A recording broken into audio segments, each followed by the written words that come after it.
Welcome back to Sprinkle with Hope podcast with your host, Jason. And today we have an amazing guest with us today, Ann Poirier. Ann is she's had a lot of difficult things in her life that she's overcame, but having overcome her own eating, food, weight, and body image challenges, and drawing upon close to 4 decades of experience, which is awesome, specialized training and advanced certifications. Ann Poirier created the Body Joyful Solution and wrote the Body Joyful book to share her highly personal and life changing journey. Ann is a certified intuitive eating counselor and body confidence coach, self talk trainer, eating disorder specialist, and author.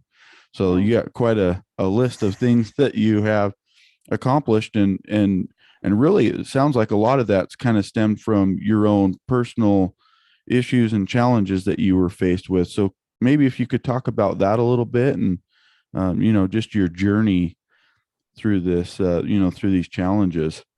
Yeah, it's our past that leads us to our purpose sometimes, and that's exactly the way my story kind of rolled out, thinking that there was something wrong with me instead of it being actually a plan for me at this point in time.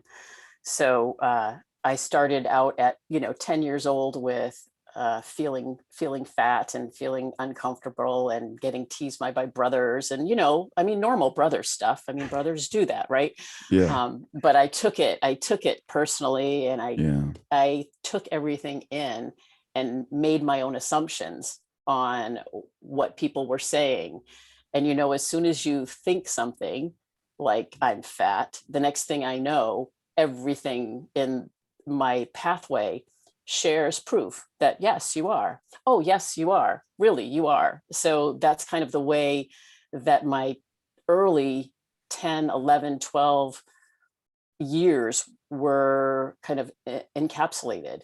And with that, I developed an eating disorder at 12. And this was back Mm. in, the 70s, when before even Karen Carpenter and all of, so Yeah. it really wasn't known. And my parents had no idea what was going on with me. I was just kind of disappearing in front of their eyes. And my mother, I credit her for saving my life, because she was just the one that just kept looking and looking and looking.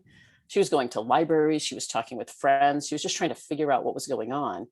And finally, she found me some help, and I got good enough, healed enough to Hmm. step back into my life. So junior high is a complete, I have no memory of junior high. It's probably a good thing, right? But I just don't remember any of it. And it wasn't until basically the end of my freshman year that I started to kind of start to have some memories. And with that, I talk about in the book how I just transferred my obsession with food and my body to playing soccer. And so that was the switch off. And so I just absorbed myself into soccer. I was playing all the time, and I was eating. So my parents were happy. I was eating enough so I had the energy to play soccer. But that was kind of the new obsession. And it just led me to, oh, why don't I go to college for fitness? Because that's will keep me thin. It will keep me fit. It will keep me in shape. But I really wasn't healed. And so I Right. just had a more destructive relationship with exercise and fitness and food for a really long time, 30 years of it, Yeah. until my body broke down. And Yeah. that's when I said, something's got to give. Yeah. Yeah. Jason and I, we play soccer. I think I finally have given up and retired. I'm too old for this stuff, but um my body's my mind wants me to keep playing, but my body's saying, yeah, you're done, Shane. But I loved how you started that. You said basically our past leads us to our purpose. And Jason and I talk a lot about purpose, and we're finding our purpose. And we're really excited about the very near future and the direction that we're going. And what would you say is your purpose right now? Your past has led you to, what would that be?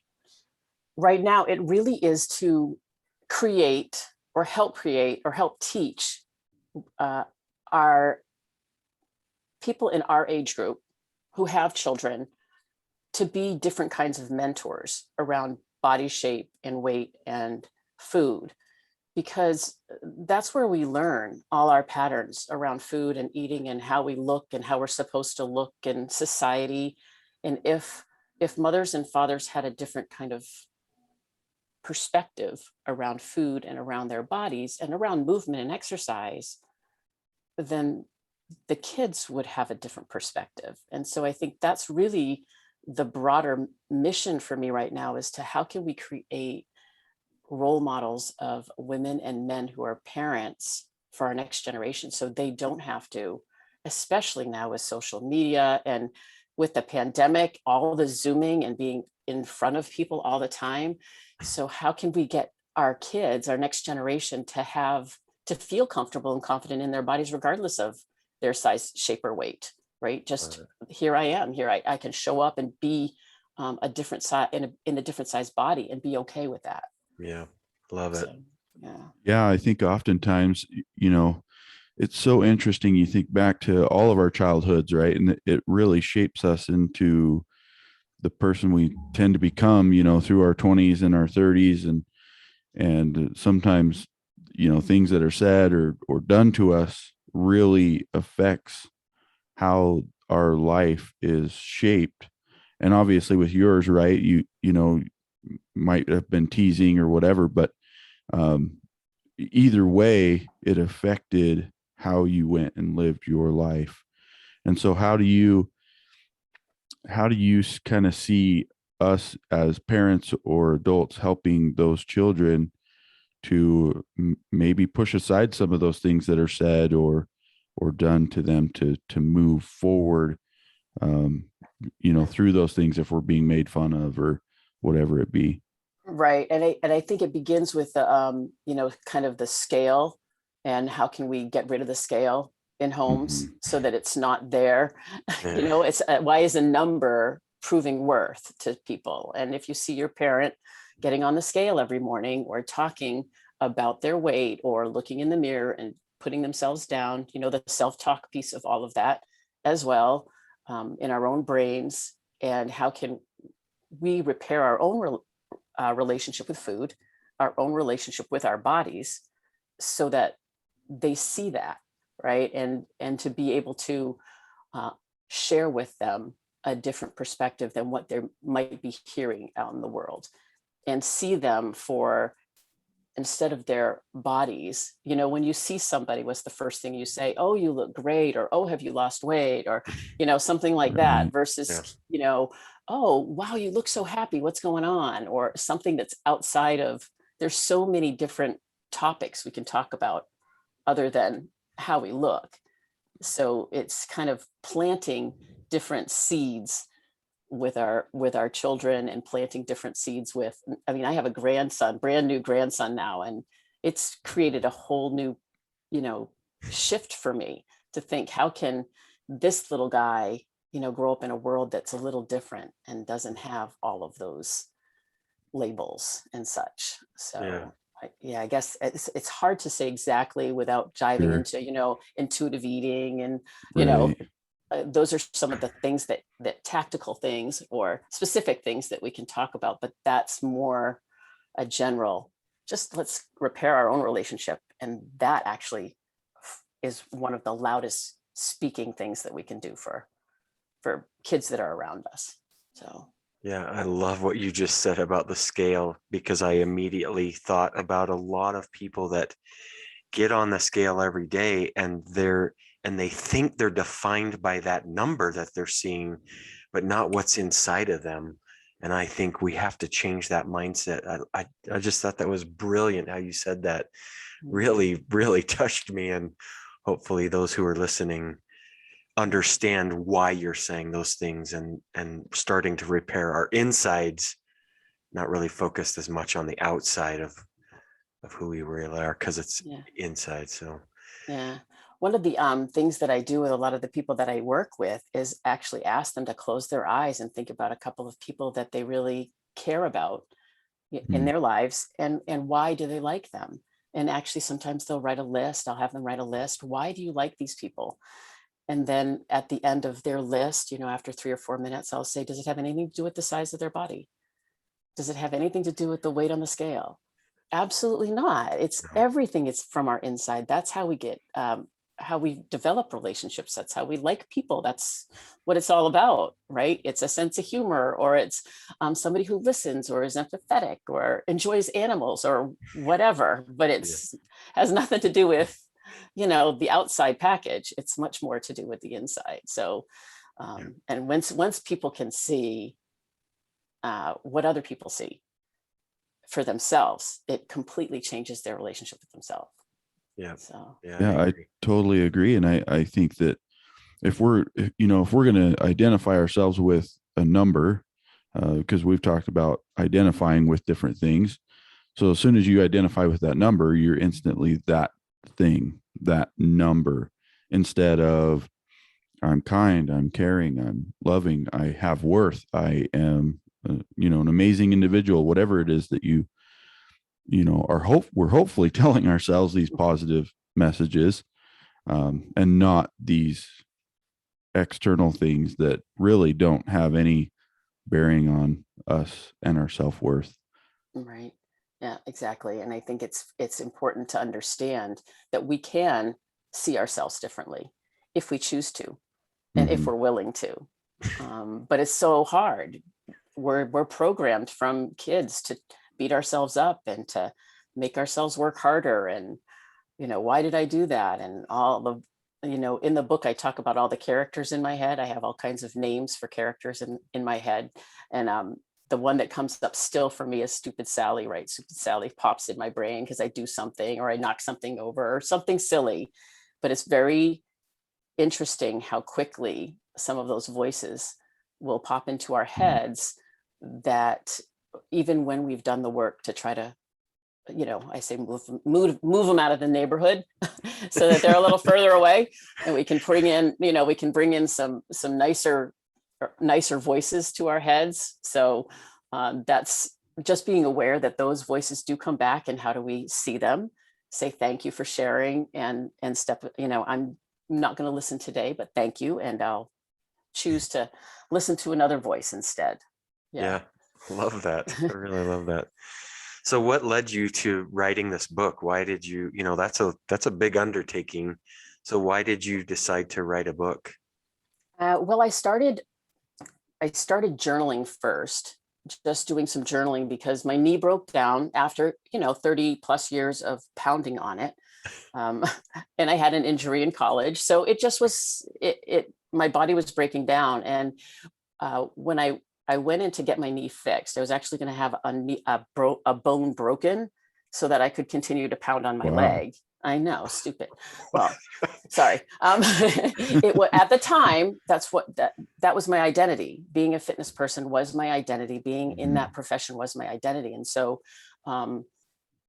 when the doctor came in and said, "If we get in there and your knee's too bad, we're not going to be able to do the surgery," and then he walked out of the room, and I'm in the hospital bed at this point, and I turned to my husband and I said, "He's not going to be able to do it."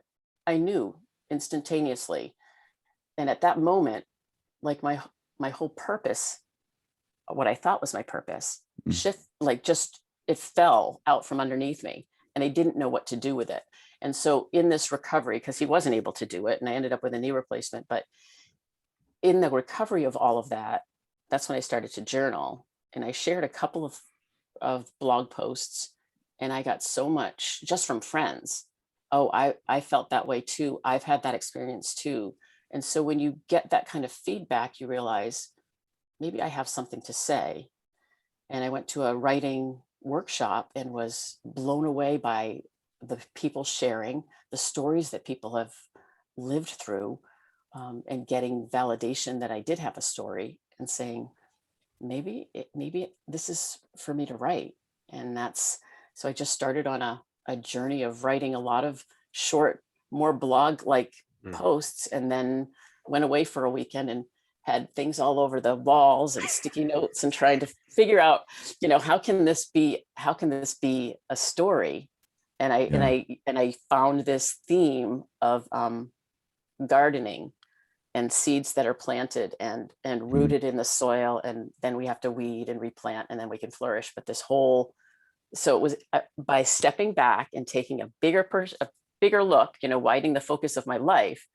I could say, well, it's no wonder I did that. And it's no wonder I chose that. It's no wonder I went there. And it was much easier for me to see my life in a completely different way than what I had always seen it as. So I recommend anybody stepping back and making a timeline and seeing their life and looking at their choices and understanding, well, why did I make that choice? Because so many people regret making a particular choice. And if they look back on what was happening prior to that, they might be able to say, oh, well, it's no wonder I made that choice. And it allows for some freedom there. Yeah, I love what you're talking about. And you've brought up so many great things and different ideas that have come to my head. I love that analogy of the garden and, planting different things and, weeding out the bad things. And I've always kind of loved that analogy and using it in different contexts.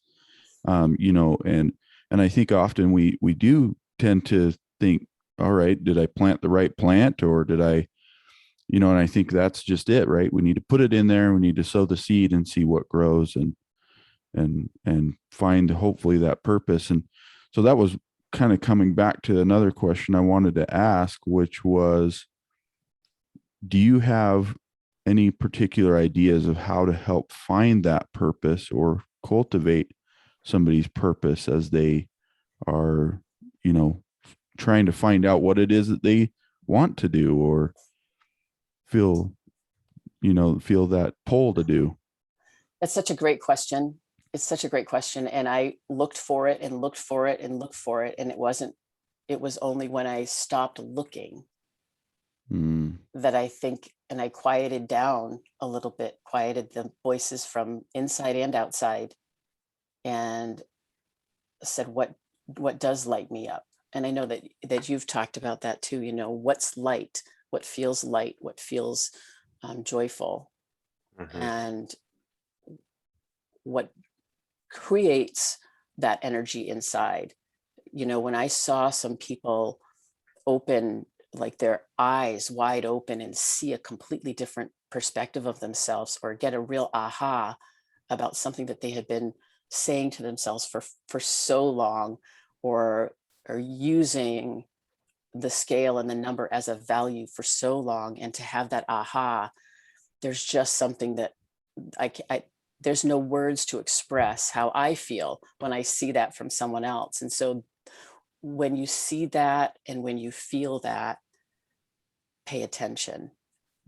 Pay attention to the chills. When you get the chills, what's happening, what's going on, what are the thoughts in your head, what's happening around you to create that, ooh, wow, that was amazing kind of feeling, right? Yeah. So, but it was quiet, and it was quieting down and sitting with myself more than pushing and trying to find it. I mean, I have pages and pages of journal entries. What's my purpose? What's my purpose? Tell me what it is. It's not, that didn't work. So I had to soften the voice and quiet down to see. Yeah. So, but that's a great question. I think we would both agree with you that paying attention and then being intentional about anything, I think those things go hand in hand and allow us to find our purpose if we want it. You've said that before. If we want to do certain things, that's really also what it comes down to. So I think this discussion has been fascinating. I think the things that you're saying are really resonating with me. And so I hope those also hearing what you're saying, that it's touching them as well. This has just been awesome, man. Thank you both. And you're so right, being intentional too. There's an action piece of that. Yep. As well, for sure. Right. So yeah, thank you. Yeah, we talk about action and taking action all the time, and just, really, even if it's the wrong step, just like we have to move forward and continue to move. And if you don't pick up your foot and take a next step, you're not going to go anywhere. You're Right. just going to stay stagnant. Right. So yeah, go ahead. You had something. I was just going to say how much our thoughts do that too, right? How much they can either bring us backwards, keep us stuck in the mud, or move us forward, right? So Totally. really starting to tune in.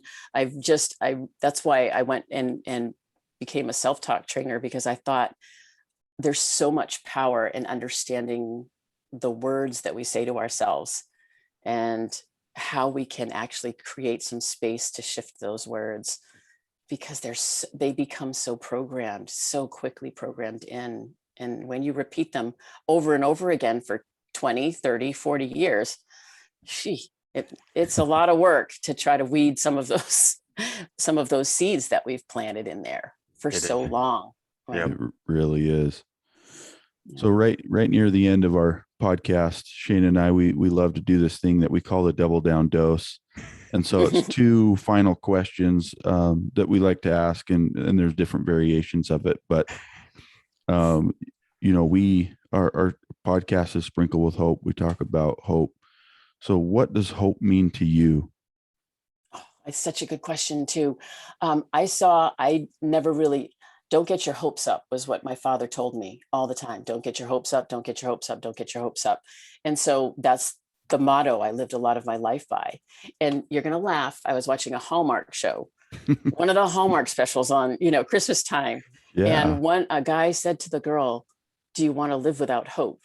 And I went, "Oh, yeah, of course I don't want to live without hope."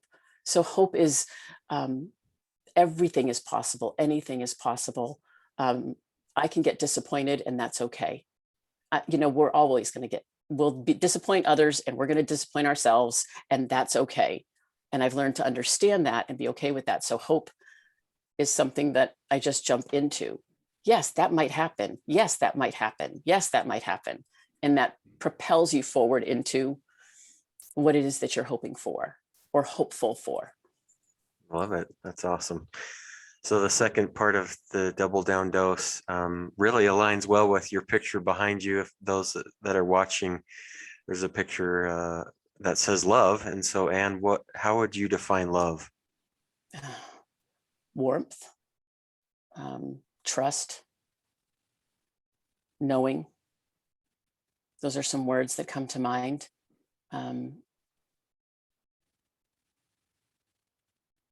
Those are the words that come to mind. Isn't that interesting?